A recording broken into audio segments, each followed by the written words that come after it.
So I've come to Portobello, to the Promenade, in the glorious sunshine. This is a brave thing to do because I'm going to try collage.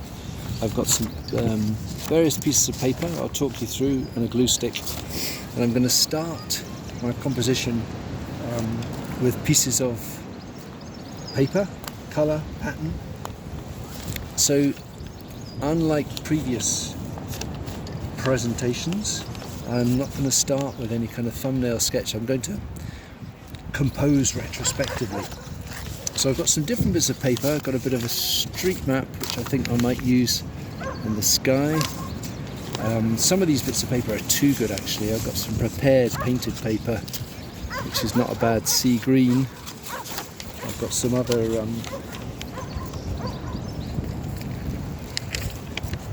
painted bits, each colour. In a way, I say they're too good because I think a really good thing to try and incorporate into this process is a certain amount of accident and surprise. But when the wind is against you, you've maybe just got to go with what you've got. So I think I'll use that up there. I won't be cutting, I'll just be tearing. And this is not unlike the way I had you working last week, where you were putting down colour shapes rather than drawing out outlines. It's basically setting out a pattern of areas of colour, and in this case pattern as well, because of my prepared bits of paper. There's probably a logic to the way you do it. You put down big shapes. So I'm starting with the sky, and then I'm going to do the sea. If I wasn't outside with a bit of a breeze, I might make these bits smaller. But I'm just going to cover my board, and as I said, I can kind of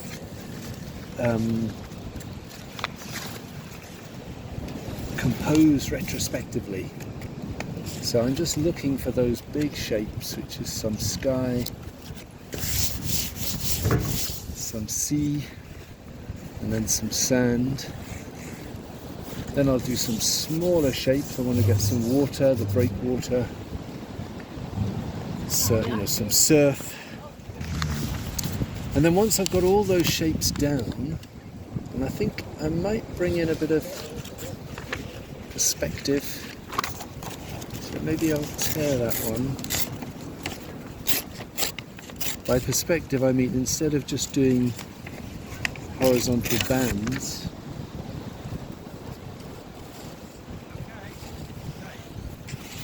I'm going to angle this. So that'll go on there. So this is going to be a series of stages, a series of steps, beginning with collage. Then I'll draw on top with some ink, possibly put some wash on, and then I'll put some pastel, and I'm going to use oil pastel because I've got a new set of really nice oil pastels. But chalk pastel would work just as well. So we get that down there. So I think I'll pause just while I prepare some smaller bits of paper. So it's getting windier and it's getting busier. I don't know how long my luck's going to hold out, but I've torn out now. So I've done the big areas, big shapes. Looked with my eyes half closed to see what those main areas are, and I've torn out some thinner strips which I'm just going to put down as some surf. I've got a bit of yellow wrapping paper. So I'd said already that maybe some of my bits of paper are just too good in that they're almost the right colour. I think an interesting thing with this process is to have bits of paper that are the wrong colour, and therefore to get a bit of a surprise out of the process so that you're not always in control, and you get something interesting which you might then, if you were to use this as a study, as I'm going to, as I would, if this was a study for a painting, then rather than just using the colours that you see, this process of using paper that you're just taking a little bit randomly, and the colours that they present can be an addition to the process of making a painting. So that was particularly difficult, tearing out the breakwater. And actually, would that be a better way around? No, I quite like that colour, but I won't use that colour. I'll use the blue. So you see, I'm going from the big shapes to smaller, you could call them details. They're also, in a way, they're kind of features of this location. So for example, here I'd quite like to put in that marker, so I'll tear that out.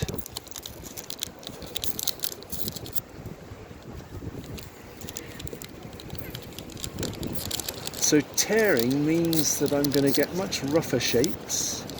I'm probably going to get kind of bolder shapes as well, which I think is good. And then I'll be refining them using the ink.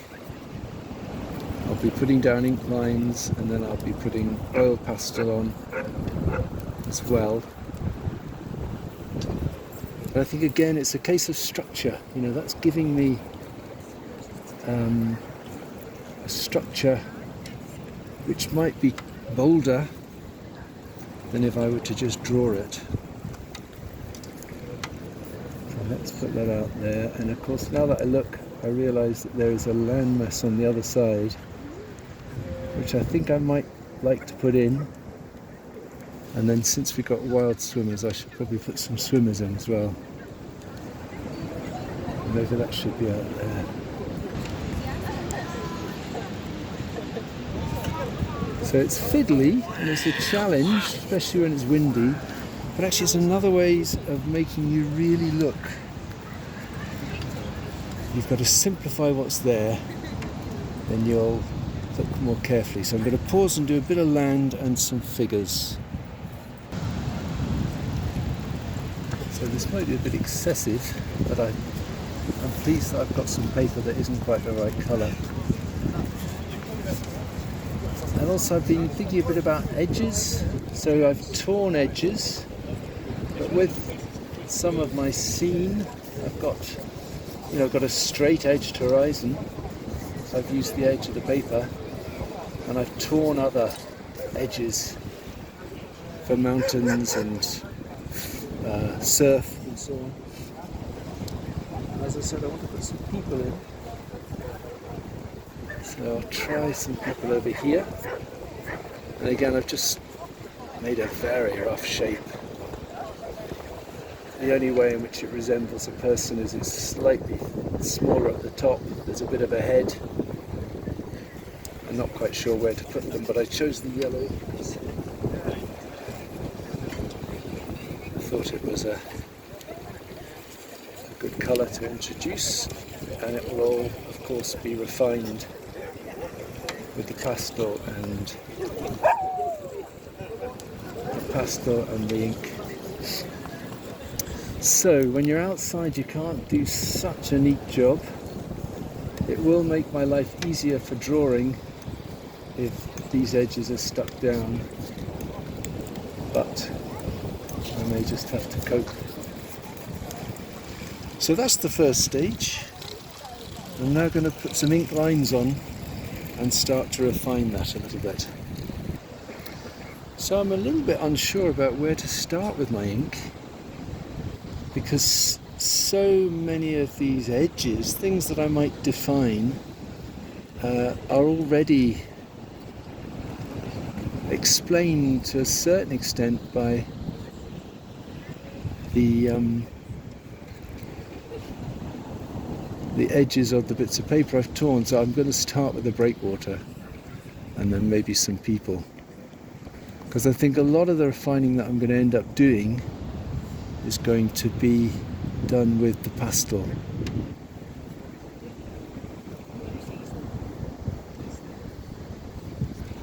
Anyway, let's get that in. That's a start at least. And I've got to notice that actually the water eventually submerges these pillars.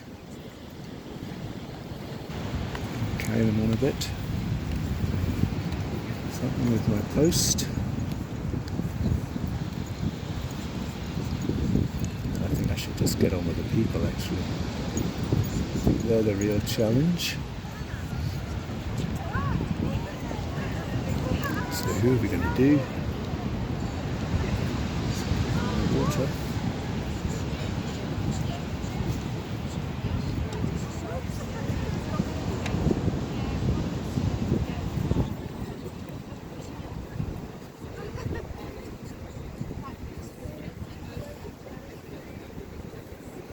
Another stage that I could introduce, I don't know if I'm going to do it because of the conditions, but I could also put some wash on top of some of these areas, which can be quite helpful, because then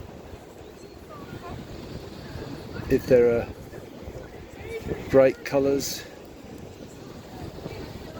they can be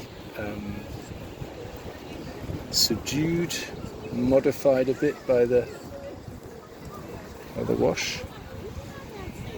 But I think given my various challenges, I probably won't.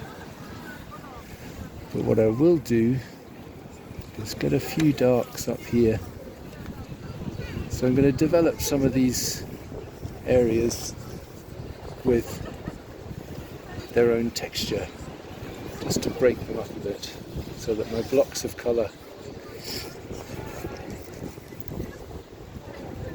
begin to recede a bit because of the different textures that I introduced. And yeah, let's get something onto the sand as well. So this is beginning to work a bit now. I think it made a difference to put some lines in the sea to make that more textured, and even to break up some of the sand. I think helps those layers recede. My purple mountains are really strong, and that's something that a pastel or bringing other things out might make that work. I mean, when the sun comes out, there's such glorious light on the water. That's one thing that I really want to make happen. So I'm not really going to do much more with the ink. The ink will have to dry before I can do my next stage. But also, I'm not sure it's that needed. I think the real difference is going to be putting colour on. And if I then decide I need more ink, I'll just put the ink on top of the pastel. So let's leave that dry and then go on to some pastel. So as with the collage papers, the pastel's a little bit of trial and error. I haven't got exactly the colours I need, or the colours that I see, so I'll just have to make do with what I've actually got. So I'm starting just with a bit of white, because I think I'm confident about the light on the water. It's something I'd like to bring out. I've got some really lovely Sennelier oil pastels, which are quite strong colours and are therefore quite good at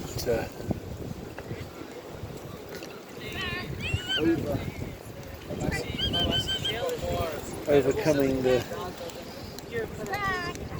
busy patterns and texture of the collage. They also snap when I just drop one in the sand. So that's a bit of a thing to watch out for.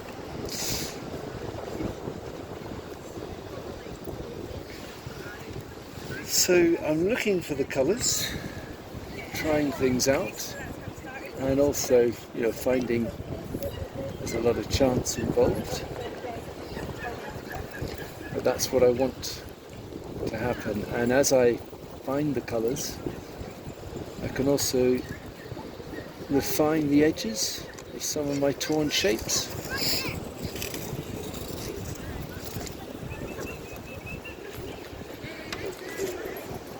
So I think that's quite effective.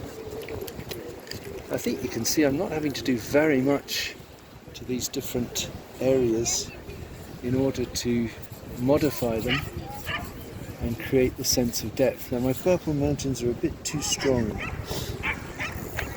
but I'm going to leave them for now because I think it's quite good sometimes to have something that's in a way pushing your colour, pushing your effects maybe further than you were planning.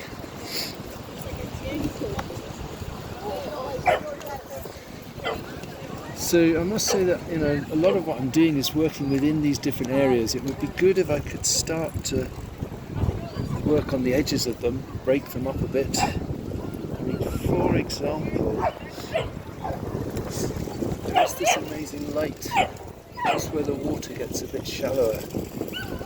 It comes onto the beach. So I just try to see with a lighter pastel whether I can create that pattern of light. My mountains are still strong. I've got people to work on now as well.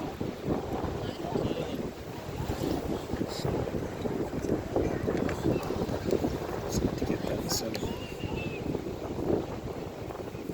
clothes, work on the edges of their yellow shapes. And by doing that, they become a bit more integrated. It's interesting, they both stand out, but also start to fit into their scene, their space.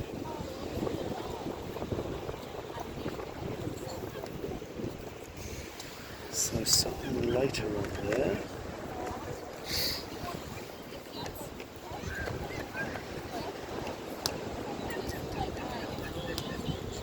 So these are lovely Sonilio pastels. They're very soft and quite kind of rich in colour.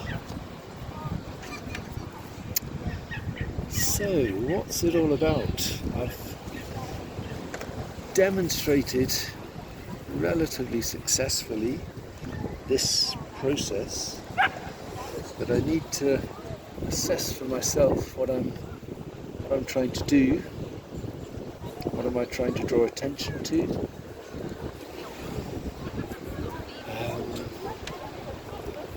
I think it's working reasonably well with the water and the breakwater.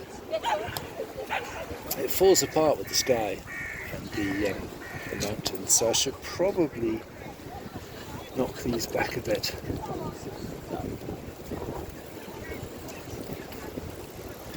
Try and bring out the sky more strongly. So with any of this applying colour, I'm tending to sort of hatch it so that there are gaps in the layers that I put down, so that what's underneath can show through.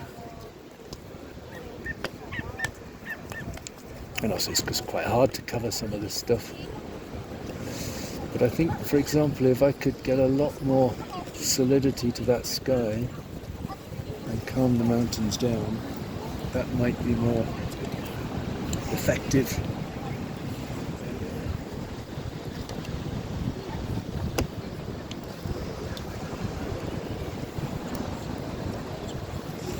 And it may be that I haven't chosen enough subject matter, really. I mean, there's lots of people about. I should probably do a bit more with people. So I could do that.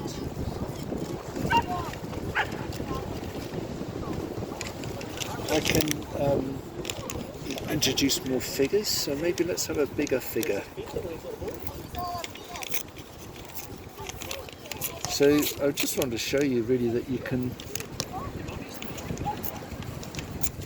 get to this stage but actually go back to the beginning. I can introduce some collage. And I think what we need someone with a dog. That seems to be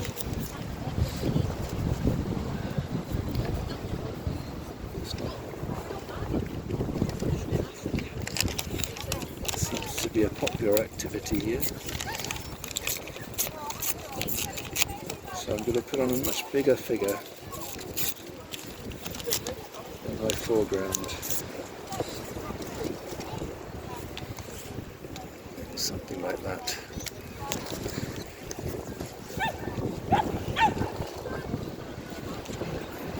I'll pause while I make a dog as well. So my figure looks like a wine bottle. And here's my dog. You make your dog go either way. I think I want it to go that way.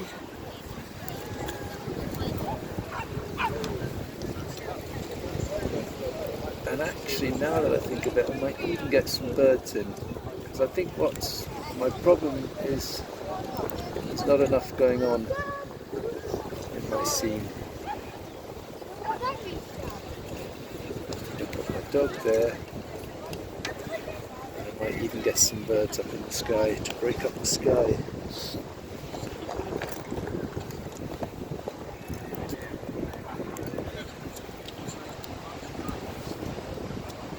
So as I say, this shows that you can go around these stages. You can do them. You don't have to go in one direction.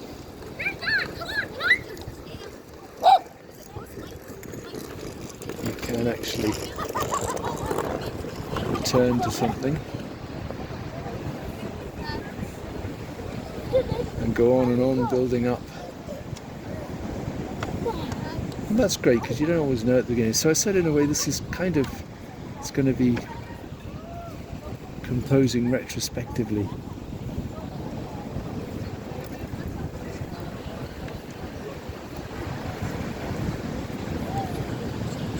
And once I've done the ink on these, I'll also then refine their edges.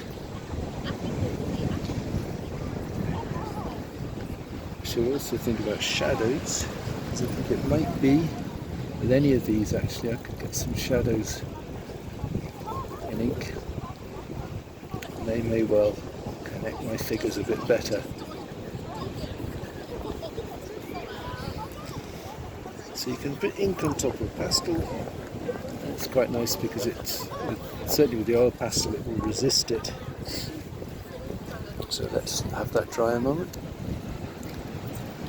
So now the ink's dry, I'm just going to put the last bits of colour onto some of these figures and refine their edges. So I think that's what I needed, was some kind of content, not just setting a scene, but I've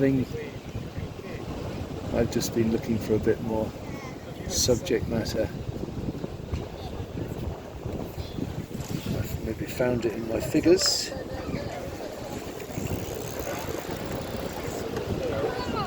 And I think I would also put some birds in the sky and work a bit with the shadows cast by these figures so that they inhabit their environment. So that's probably enough of a demonstration.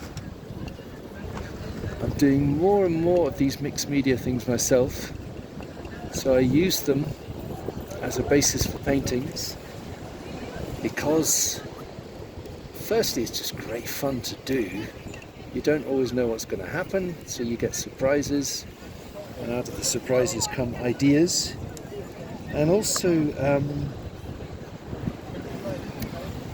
maybe that was it. That's what I had to say. Yeah, the surprises. So there, I've ended up with a bright yellow, which I didn't mean to do, but I think it's quite good. So some of us will be here on Monday. Let's hope we get this weather, because this is spectacular. And yeah, so normally what I've been doing increasingly lately is starting with these studies, these mixed media studies, and then turning them into paintings. And so hopefully you will be happy to have a go at this, and then you might show your mixed media piece on Monday, and then see about turning it into a painting during the week. And I will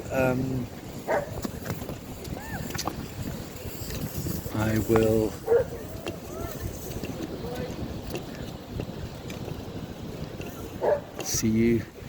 And I had something else to say, but I can't remember what it was. So, see you then on Monday. I know what it was. I was going to take lots of photographs, that's it. So I will provide you with photographs as well. All right, bye.